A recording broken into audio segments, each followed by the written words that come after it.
Fala, cristãos, tudo bem com vocês? Sou Adilor Júnior, esse é o podcast Vida de Cristão.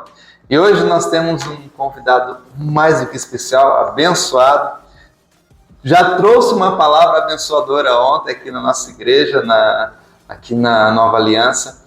E hoje ele veio trazer um pouco da sua história. Eu vou apresentar para vocês o pastor Elídio.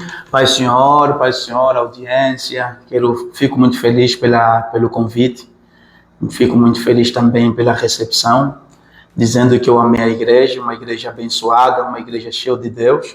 E eu me senti muito honrado em fazer parte do culto de ontem. Que bom, e foi uma bênção, pastor. Foi top demais, foi incrível, Deus falou com o povo, Deus renovou sua igreja. Foi uma bênção demais. Uau! Ficou marcado isso. Esse uau, ele veio como? Tipo, eu assistia muito pregações norte-americanas, até hoje eu assisto. Então, quando a pregação é muito profunda, o povo fala uau! Então, adotei isso e nas minhas pregações sempre falo uau! Mas aí quebra o gelo para o povo, né, ficar mais assim, inteiro na mensagem. É muito bom. E chamou o pessoal, chamou a igreja participou, estava junto. Isso é importante. Amém. Quando Deus, através da vida do vaso, consegue prender a atenção das pessoas. Glória a Deus por isso. Amém. Mas eu trouxe aqui o pastor Elídio para contar um pouco da história dele. Muitos de vocês já conhecem ele, conhecem um pouco de sua história, mas aqui nós vamos tentar pegar um detalhe que ainda não foi dito. Amém. Eu espero que possa abençoar a sua vida como nos abençoou. Só um pedacinho dela já foi suficiente para nos trazer muita alegria. Amém. E como o Senhor disse ontem, vai chegar longe. Amém. Já está longe. Amém. E eu acredito que chegando cada vez mais longe. Esse podcast, hoje, pastor, o senhor tem uma noção, ele é assistido em Portugal. Glória a Deus. Ele está no México, ele está nos Estados Unidos. Tem alguns países que o pessoal já assiste. Talvez sejam brasileiros lá. Glória a Deus. Talvez alguém descobrindo a palavra de Deus agora. Glória a Deus. Então que alcance essas pessoas. E hoje tem um africano aqui no podcast. Amém! Glória a Deus. Chegou longe. Chegou longe. Amém. Pastor, tá contigo. Conta um pouquinho pra gente como iniciou o pastorado ou esse chamado de Deus para a vida do Senhor. Onde começou e até esse presente momento. Então, se não me falha a memória, eu me converti verdadeiramente no ano 2003. E em 2004 já vinha pregando, buscando Deus, e os homens que eu tanto me espelhava no ministério e no chamado eram brasileiros. Eram o pastor Marco Feliciano, Abílio Santana, Sila Malafaia, naquele tempo em que Deus usava muito ele para revolucionar a nação angolana. E nós ouvíamos a pregação deles, e foi aí onde eu fui tendo essa fome por Deus, esse desejo de buscar mais Deus. E ali eu me dediquei no Evangelho, eu me dediquei na palavra, lendo a Bíblia, etc. Até que numa certa altura eu entrei na Jocum, centro missionário. Eu fiquei lá na Jocum durante 5 meses, 3 meses teórico e 2 meses prático. E foi lá onde Deus, fui consagrado a missionário. Mas para mim me entregar na Jocum é tudo fruto de um chamado. No ensino médio, até mesmo já no ensino fundamental, eu sentia um fogo ardendo no meu peito, Deus me chamando para uma grande obra. Eu me lembro que no ensino médio, enquanto o professor dava aula de física, ao invés de eu ver física, é como se extraísse lições de vida para a vida, entende? E aí eu sentia tanto Deus naquela aula, que eu comecei chorando mesmo. E quando eu baixei a cabeça, eu sentia como se o gemido da humanidade, pessoas chorando, clamando por socorro, desejando um evangelista para pregar a mensagem da salvação. E naquele momento eu pedi licença no professor na sala de aula e fui fora da sala, e eu comecei pensando. E eu sentia que o meu lugar não era ali. Eu sentia que Deus estava me chamando para um futuro, que tinha a ver mais com o evangelismo, um futuro em que Deus estava me levando para pregar o evangelho, em todas as pessoas dispostas a ouvirem essa palavra. Então, a princípio não foi fácil, embora eu já pregava lá no ensino fundamental e no ensino médio.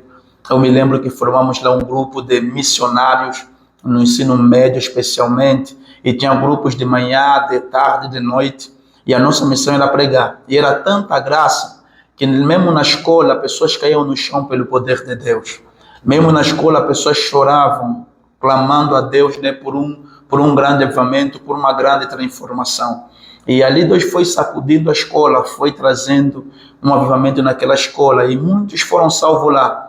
Hoje muitos são profetas, outros são pastores de igreja, outros são professores da escola bíblica dominical, porque o grupo que eu havia formado para ganhar essas almas não tinha apenas a Assembleia de Deus, tinha metodista, tinha católico, tinha da Universal, nos unimos tudo em prol do Evangelho, e foi muito forte o que Deus fez lá. Então, foi lá onde eu senti aquele chamado para missões, aquela chama ardendo no meu peito para missões, e simplesmente atendi o chamado, e hoje eu estou aqui, pregando o Evangelho do Cristo vivo.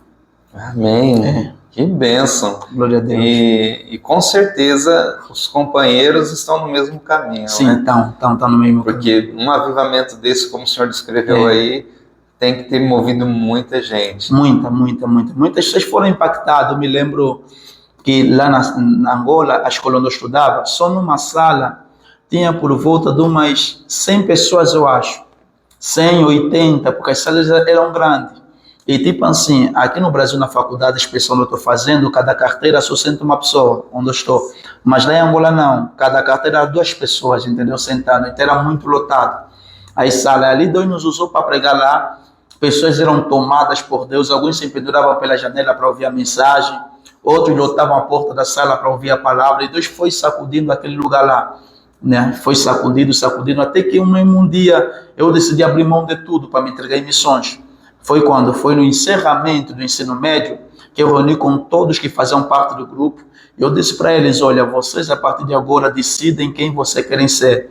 Né? Alguns se querem ser médico, façam faculdade de medicina, quer ser tipo assim, crescer na área social, em algumas profissões, faça a faculdade que se encaixa na profissão que você quer. Mas no meu caso eu sinto um chamado muito forte para me entregar na obra missionária. Foi de lá que eu fui para Jocum, e depois da Jocum vim aqui para o Brasil. Glória a Deus. Obrigado, senhor. Ele escolheu as missões, ó. Ele veio para cá. Que bom, que bênção. Glória a Deus. E aí, decidiu em família. Como que foi lá, deixar todo mundo lá, vir para cá? Não foi fácil a princípio, uma vez que o Brasil, né, o Brasil, segundo a visão de muitos vejam o Brasil como Sodoma e Gomorra. Tipo um lugar onde a imoralidade tem crescido bastante, né, infelizmente. Então, muitos lá em Angola não queriam que eu viesse para cá, não porque eles não gostavam de mim, mas uma preocupação por mim, tipo, Lídio lá, será que Lídio lá, ele vai estar vivo ou vai estar morto? Vai estar crente ou vai estar ímpio? Sim. Vai estar salvo ou vai estar perdido? Entendeu? Mas aos poucos fui convencendo meu pai, fui convencendo a minha mãe, e eles me liberaram para vir no Brasil. Só para ter noção, quando eu vim no Brasil não tinha nada. Não tinha dinheiro para vir no Brasil, não tinha ninguém para me receber no aeroporto. Eu vim mesmo só pela cara e coragem, vim pela fé, acreditando que alguma coisa Deus iria fazer aqui no território brasileiro. Então vim sem dinheiro, pelo menos para me alugar uma casa. Vim, ninguém me recebeu no aeroporto, porque não tinha ninguém para me receber no aeroporto. Aí eu me lembro que eu entrei num carro de uma moça, ela me viu que eu era novo, falou, jovem, você está aqui no Rio de Janeiro, e o pessoal notou que você aqui é novo, eles podem, né, colocar num carro, te levar num outro lugar, achando que você tem dinheiro, te explorarem, e talvez até podem cometer assassinato ou te deixarem por aí abandonado. Então vem conosco, vamos te colocar num lugar bom para você estar. Aí eu entrei num carro que eu não conhecia, andei com pessoas que eu não conhecia, até que eles me levaram lá em Copacabana, onde eu fiquei hospedado na casa de uma senhora, né? Fiquei lá acho que um dia e quase 2 dias naquela casa. Só que eu tinha um propósito no meu coração, eu não vou comer nada até que apareça uma casa de verdade para mim estar. Aí eu não tomei café da manhã, não almocei, não jantei, simplesmente orando, buscando a Deus a direção, pedi um PC que ela tinha, ela me emprestou seu PC, e entrei pela internet, entrei em contato com angolanos que eu conhecia lá no Rio de Janeiro. Falei, jovens, eu estou aqui no Brasil e tal. Eles estavam admirados. Por quê? Porque até então eles não acreditavam que eu iria e também não tinham condições para me receber. A princípio eu ficava triste com eles, porque não queriam me receber. Mas depois eu comecei a compreendê-los que sem estrangeiro não é fácil. Está num mundo, né, tipo assim, numa terra que não é tua, não é fácil. Estrangeiro é um desafio todos os dias. Tipo, eles tinham que lutar para se manter, lutar para se sustentar, lutar para se cuidar. E ali vem mais o ilídio, que não tem nada, alguém, mais umas despesas. Então, eu não condeno propriamente eles. Antes, pelo contrário, eu vejo em tudo aquilo um propósito de Deus para a minha maturidade, para o meu crescimento e para o meu desenvolvimento pessoal. E aí, depois que eu entrei em contato com eles, falei, olha, estou aqui no Brasil, eles ficaram assustados. Cara, mas você não veio. Sem dinheiro você veio. Sem ninguém para te receber você veio. Eu falei, eu vim. E o meu sonho vai se tornar realidade. Aí, alguém foi lá no Rio de Janeiro, lá, em Copacabana, me buscar. Me buscaram e me levaram onde eles estavam, etc. E fiquei morando numa favela Padre Miguel, de lá do Rio de Janeiro, onde fiquei lá uns 4 meses. Isso foi lá na favela de Padre Miguel, fiquei lá uns 4 meses com eles lá. Aí eu fui orando, buscando a Deus uma direção, até que apareceu um angolano que se uniu comigo, para junto pregamos a palavra aqui no Brasil, e aí se juntamos pregando, só que depois com esse angolano também teve um outro problema. Tipo assim, algumas coisas assim muito pessoal dele. Aí resolvemos por bem, tipo assim, eu viver aquilo que Deus estava colocando no meu coração. Sim. Só que quando eu decidi voltar no Rio de Janeiro, não sabia onde eu devia estar, porque o cara que eu morava com ele já estava casado já, entendeu? Então não podia ficar na casa dele, então fiquei meio perdendo onde devia estar. Foi nesse momento que eu fiquei na rua do Rio de Janeiro sem casa para ir, até de madrugada pedindo ajuda no pessoal, quem pudesse me ajudar, até quase 1h da manhã, apareceu alguns jovens que fizeram uma vaquinha, me levaram no hotel, a mim passar pelo menos lá uma noite, porque naquela noite ninguém queria me receber. Fui em algumas igrejas, a porta estava fechada, porque eles acharam que eu era um ladrão, entendeu? Tipo, vai entrar aqui com mala, tudo. Se eu tivesse no lugar dele, talvez, não posso afirmar, mas talvez agiria também daquele jeito, porque não me conhece. Alguém que veio do nada, com mala, com tudo na mão, querer vir dormir na igreja, vai achar depois Rio de Janeiro, será que esse cara não é ladrão, vai querer levar tudo da igreja, etc. Aí, mas eu digo que tudo aquilo contribuiu para o meu crescimento. As dores mataram o menino que eu era e deu vida no homem que eu nasci para ser. Amém. Muito parecido com José. Muito parecido com José, das lutas. Isso. Mas extraordinário. Essa parte que o senhor falou, de receber, isso é muito verídico, né? As pessoas vêm de fora, e não só aqui, em qualquer lugar, e passam essa necessidade. Muito. Cultura diferente. Sim. Não tem um amigo, não tem uma pessoa, não tem uma base. Sim. Onde você possa se firmar. Sim. E aí o senhor lutou, começou a pregar o evangelho. Pregar. Eu falo que é sobre derrubar gigantes. Eu derrubei gigantes orando e pregando. Sim. Sofri resistências no começo, pessoas resistiam-me. Em alguns lugares sofri preconceito, em outros sofri racismo, entendeu? Negrão, africano, entendeu? Mas aos poucos, tipo, Deus continuou trabalhando através da minha vida e foi me honrando. Aos poucos as portas foram se abrindo, Deus foi soprando o meu nome e me tornei quem eu sou hoje. Tipo, eu digo que ainda não cheguei no destino, mas já estou no caminho. Sim. E tudo que me aconteceu ontem contribuiu para mim ser quem eu sou hoje. Então eu louvo a Deus quando as portas se abriram, mas glorifico muito mais a Deus quando as portas se fecharam. Que foi a palavra de ontem. Eu louvo muito a Deus pelo Pedro que me acolheu, mas também glorifico pelo Judas que me traiu. Sim. Porque tudo aquilo tem contribuído e contribuiu para mim viver tudo aquilo que Deus tem reservado para a minha vida. Sim. Isso para mim é o mais importante. Então, eu não vejo nas rejeições, não vejo nas traições, diabo trabalhando. Vejo Deus trabalhando a fim de me amadurecer, de me desenvolver e me preparar para o lugar onde Ele quer me colocar. Perfeito. Isso vai bem com o que o senhor pregou ontem, com a palavra que Deus usou o senhor ontem, e justamente ficou marcado agora o que o senhor falou, que as dores fizeram um menino morrer. Isso. As dores, as lutas fizeram um menino morrer e nasceu um homem maduro, espiritualmente centrado em Jesus. Isso. E para quem não viu, depois tem no YouTube a palavra do pastor Elídio de ontem, do nosso ministério que nós fizemos aqui. O ministério foi um mover extraordinário, sobrenatural. Então, você vai entrar lá no YouTube, no canal da Igreja Nova Aliança, depois você vai ver a palavra. A gente não vai dar spoiler aqui, mas eu digo que você tem que ser quebrado. Amém. É o que a gente pode falar, né, pastor? Você tem que ser quebrado. Se você quer crescer, você tem que ser quebrado. Não tem outra maneira. Tem que deixar Deus quebrar ele. E a campanha Restaurar foi uma bênção. Espero que você possa estar nos outros, que vão estar outros pregadores também. Amém. Outros anjos abençoadores do Senhor. Pastor, e como que o senhor falou algo forte, essa parte do racismo. Está muito forte ainda nos dias atuais, e principalmente para um estrangeiro dentro do Brasil. Como que o senhor lidou e lidar com isso até hoje? Tipo assim, o racismo e o preconceito, que muitas vezes andam de mãos dadas, alguns dizem que não tem, mas o comportamento mostra o contrário. Sim. Dificilmente um racista vai dizer que eu sou racista. Dificilmente um preconceituoso vai dizer que eu sou preconceituoso. Mas o seu comportamento, a forma de tratar a pessoa, dá uma conotação e faz entender que a pessoa é um racista e a pessoa é um preconceituoso. Sim.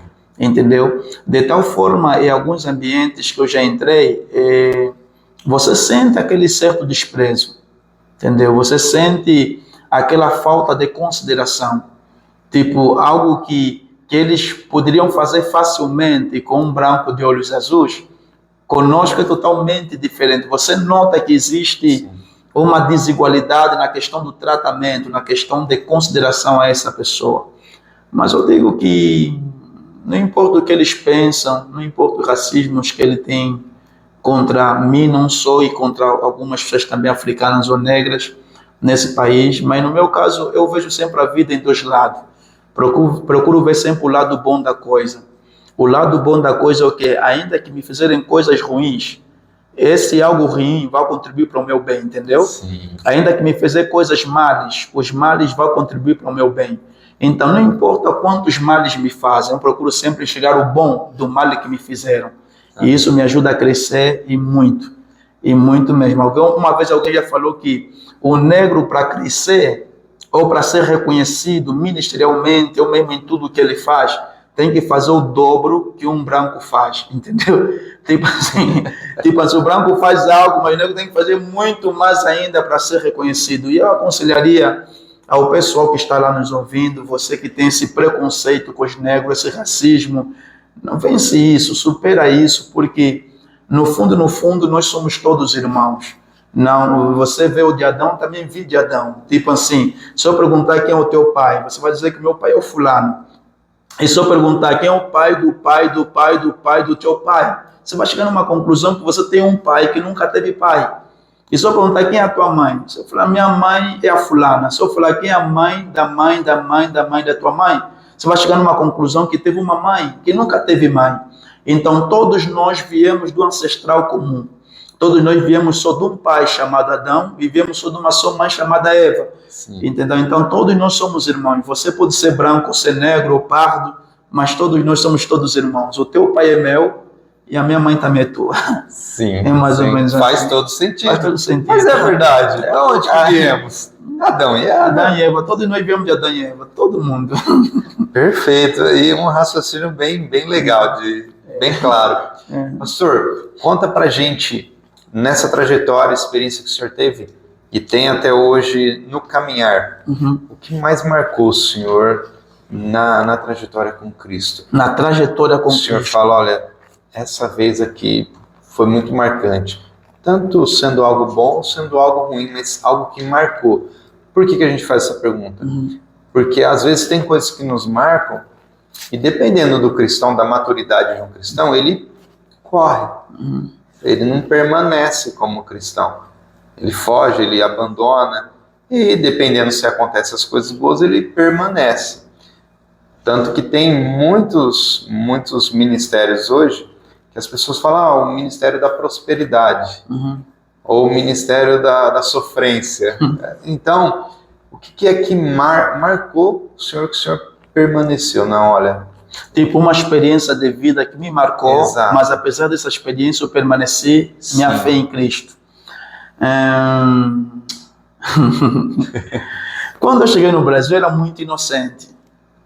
E tinha um rapaz, eu não vou falar o nome dele, questão de ética. E também não vou falar a origem dele, questão de ética. Ele falou para mim alguém que eu confiava muito. Ele me disse: Lídio, você está no Brasil e o pessoal que mora na tua casa não são pessoas confiáveis. Eles podem destruir você. Podem pegar tua documentação e te destruir aqui nesse Brasil. Ao invés dos teus documentos ficarem contigo nessa casa que não é segura, me deixa eu ficar com todos os seus documentos. Aí eu peguei todos os meus documentos, todos, entreguei na mão dele. Tudo. Peguei mesmo assim o envelope onde estava guardado todos os meus documentos, o CPF, RG, tudo. Eu era bem inocente, peguei tudo e entreguei na mão dele. Eu só andava com uma cópia do CPF, mas o original, porque eu me acostumei que em Angola, quando dá um documento, você tira uma cópia. Então, quando me deram um CPF aqui no Brasil, também tirei cópia, entendeu? Entendi. Mas aqui no Brasil, você tem que andar, porque o CPF mesmo é um número e tal. Aí eu entreguei tudo para ele. Só que o que ele fez? Ele pegou tudo que eu lhe dei e ele comprava coisas em meu nome. E ele me deixou uma grande dívida. Aí, quando eu comecei a perceber a maldade do coração dele, porém, ainda não tinha noção que ele tinha feito isso comigo. Mas quando eu comecei a perceber a maldade do coração, que nem um cara assim confiável, decidi conversar com ele para a gente se separar. Ele ficou a vida dele, eu fui viver minha vida, tipo, atender o meu chamado de pregador do Evangelho. Foi nesse momento que eu me enquadrei na Assembleia de Deus de Madureira, um pastor me recebeu, onde eu fui levantado a evangelista na Madureira, porque antes de ser evangelista eu já fui pastor da igreja também aqui no Brasil. Fui pastor da igreja. Aí quando eu me separei dele, aí só sei que Santo André me ligou, depois de alguns meses. Tu és o Lídio Boaventura? Eu falei: sim, só. Então você tem uma dívida de X reais. Falei: como assim? Não, você tem essa dívida de X reais, qual é a nossa negociação? Falei: primeiro, eu não estou entendendo, eu não sei o que é Santander. O que é Santander? Ele falou: Santander é um banco. Falei: mas não conheço esse banco. O banco até então que eu uso é Banco Caixa. Aquele Caixa Econômica. Não conheço o Banco Santander. Ele falou: não, mas você fez compra tal, e era uma dívida mesmo.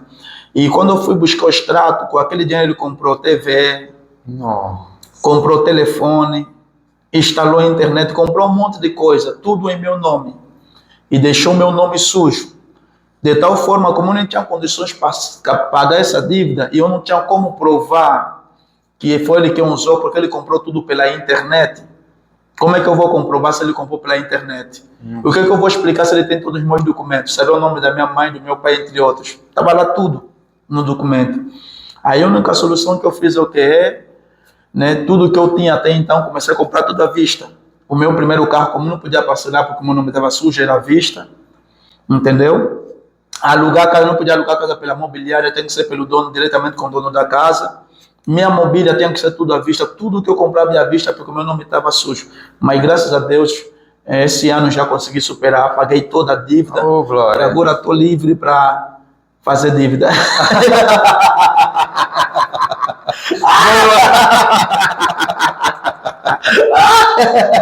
Tá livre para fazer dívida. Mas agora controlada. Agora a dívida é controlada.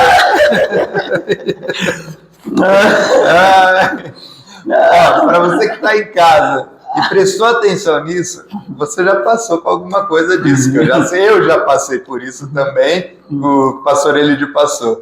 Isso é muito ruim. É muito ruim. Nessas horas tira a gente do mundo cristão, né? A gente quer esganar. Você fica na carne, meu Deus, o que aconteceu? Mas apesar dessa experiência, permanecer firme em Cristo. Amém. Eu estou firme até hoje, graças a Deus por isso, que apesar das dores que eu enfrentei, as experiências amargas que eu tive com essa pessoa, as experiências dolorosas que eu tive naquele tempo, contribuiu para o meu amadurecimento e para mim ser quem eu sou hoje. Hoje eu tenho um cuidado de dar o meu CPF, hoje eu tenho um cuidado de dar todos os meus documentos em certas pessoas. Por quê? Porque os erros do passado me ensinaram a acertar no presente. Sim, sim. E com certeza hoje valoriza muito mais, né? O senhor se valoriza. Isso. Eu aprendo muito às vezes, algum treinamento, algum curso que a gente faz e os palestrantes falam, se você não se valorizar, quem é que Quem vai te valorizar? Quem vai te dar valor? Quem vai acreditar no seu sonho? E outra coisa, pastor, tipo assim, tem pessoas que não querem que você descubra o valor que você tem. Tipo, eles te vejam como uma Amazônia. Tipo, eles não querem o teu bem, eles querem os teus bens. Sim. Entendeu? Eles se aproximam de você não porque querem te ver bem, eles só querem sugar os teus bens. Sim. Por isso que a Bíblia fala a respeito de uma mulher que tem espírito de adivinhação. Os homens não se aproximavam dela porque queriam ver o bem dela. Os seus senhores, eles tinham ela como propriedade, como um produto, para dar lucro para eles. Entendeu? Eles não faziam a moça enxergar que ela tinha valor, que ela merecia ser amada, respeitada e valorizada. Ela era vista como um produto, de tal forma que a Bíblia diz que ela tinha os seus senhores. Quer dizer que ela nem era dela, ela era dos seus senhores. Sim. Então, nem ela era dela, tinha um patrão.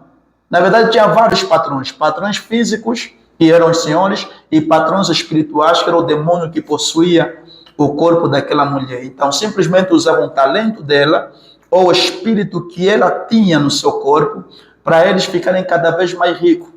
Até que apareceu um Paulo que disse, não, eu não quero o bem dela. Ou melhor, eu não quero os bens dela, eu quero o bem dela.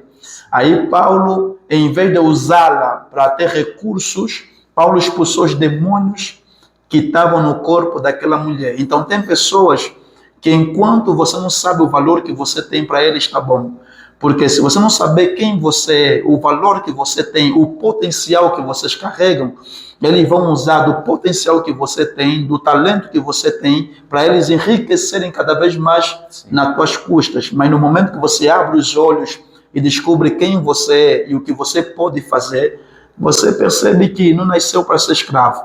Você nasceu para construir sua história e viver tudo aquilo que Deus tem reservado para a sua própria vida. Então, nunca permita que alguém te veja como um meio de alcançar os bens. Permita que alguém te veja como uma pessoa que mereça ser respeitada, valorizada e honrada também. Amém. Em nome de Jesus. Amém. Isso foi muito forte.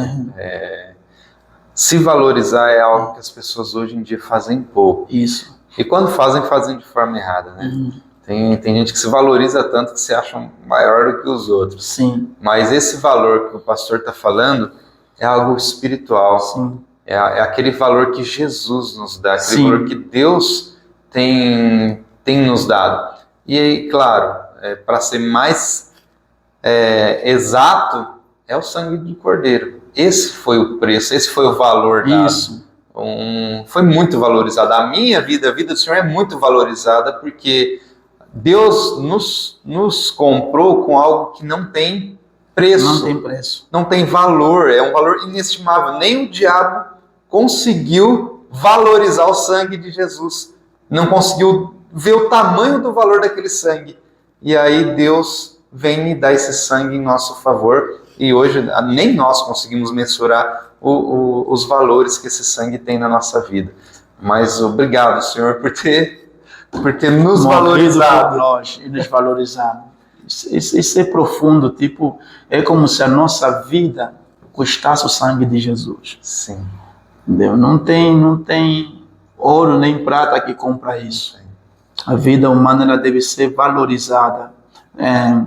Me lembro, isso aprendi com um mentor meu de Angola, quando Jesus Cristo estava a ser tentado pelo diabo. O diabo lhe falou como: Jesus, me adora e eu te darei tudo isto. Só que Jesus Cristo não veio buscar tudo isto. Jesus veio buscar todos estes. Então o diabo lhe ofereceu isto, mas ele veio buscar estes. Então tem pessoas que preferem usar tudo isto e desprezar o estes, as pessoas.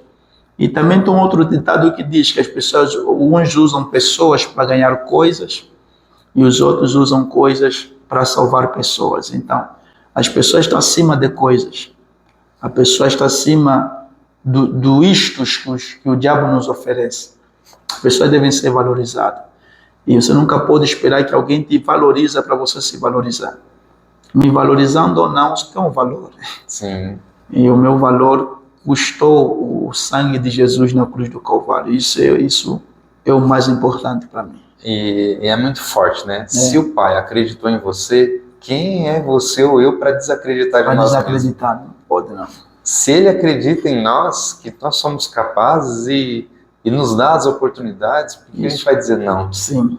Muito bom. Pastor, vamos caminhando aqui pro final, o bate-papo tá legal, tem muita história, eu sei que tem muita coisa boa, mas o que o senhor diria para as pessoas que estão nos assistindo, nos ouvindo em casa, a respeito de uma vida cristã, de uma vida com Cristo?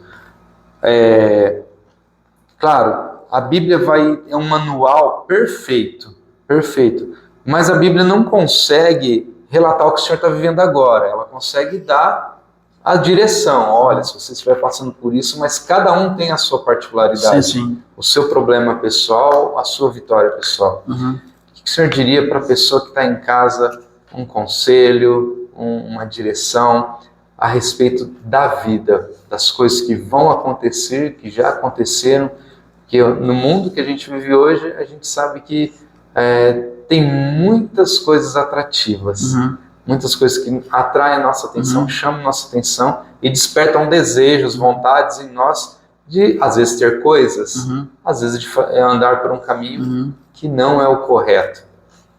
Tipo assim, o mundo que a gente está, conforme já disse o nosso pastor, né?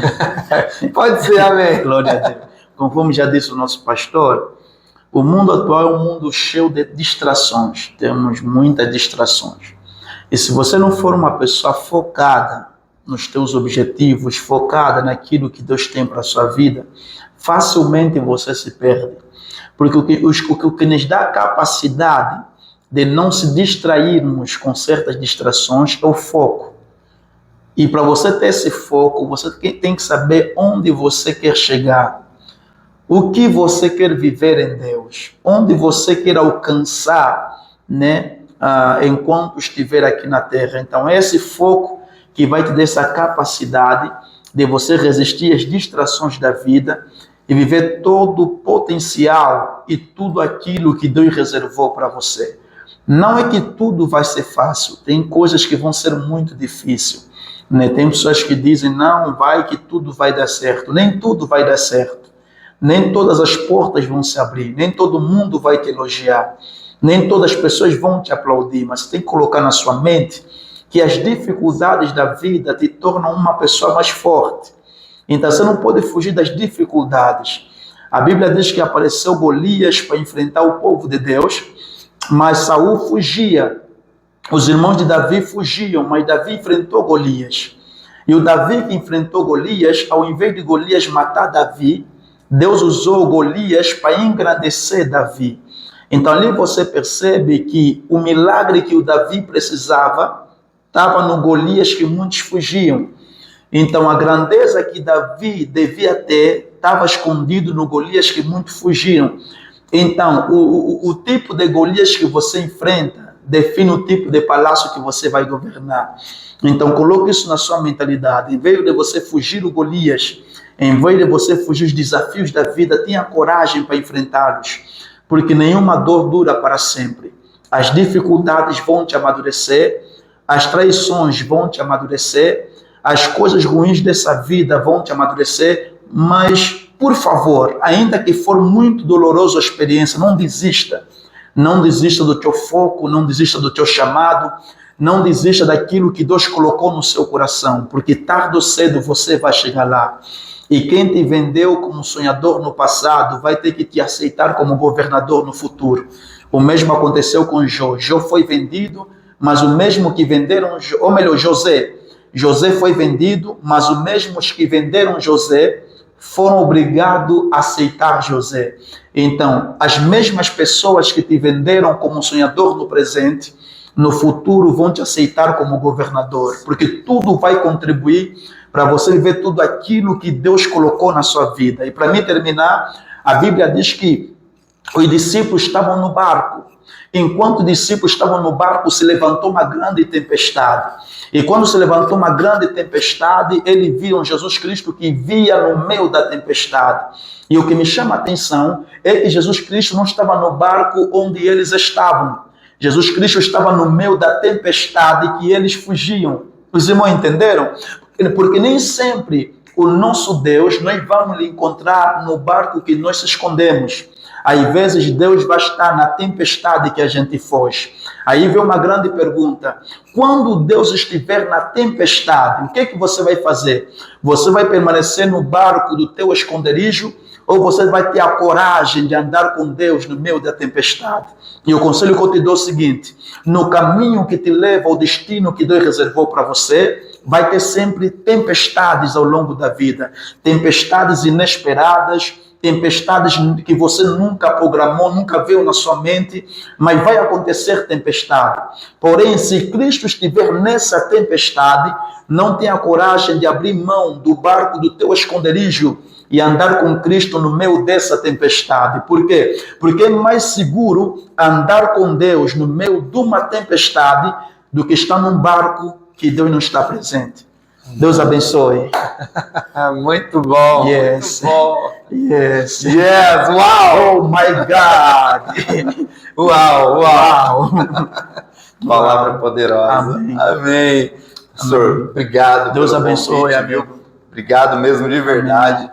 O senhor poderia já estar indo embora, né? Eu travei o senhor aqui para estar gravando. Glória a Deus. Foi uma bênção. Amém. Espero que a gente possa juntos abençoar a vida das pessoas que Amém. estão assistindo em casa. Amém. E que o Senhor também seja cada vez mais abençoado e chegue Obrigado. cada vez mais longe. Obrigado. Eu creio que agora a igreja, todos nós estamos orando para que Glória isso a Deus. aconteça. Obrigado. Porque se nós conseguimos toda essa graça que o Senhor nos trouxe Amém. através da vida do Senhor, outras pessoas também precisam Amém. e merecem Amém. isso. Elas também precisam ser valorizadas. Amém. E se é o Senhor quem vai lá levar essa palavra e mostrar isso para elas, então que nós venhamos ajudar a abrir esse caminho. Amém. Amém? Amém. Quer deixar as redes sociais para o pessoal seguir o Senhor? Ilídio Boaventura é o meu Instagram. É o meu Instagram e também o meu canal do YouTube. Ilídio Boaventura. Segue lá e ricamente Deus irá te abençoar. Deus abençoe. I love you, people. Amém. Glória a Deus. Tamo junto, meu amigo. Deus abençoe. Amém, pastor. É isso. Aleluia.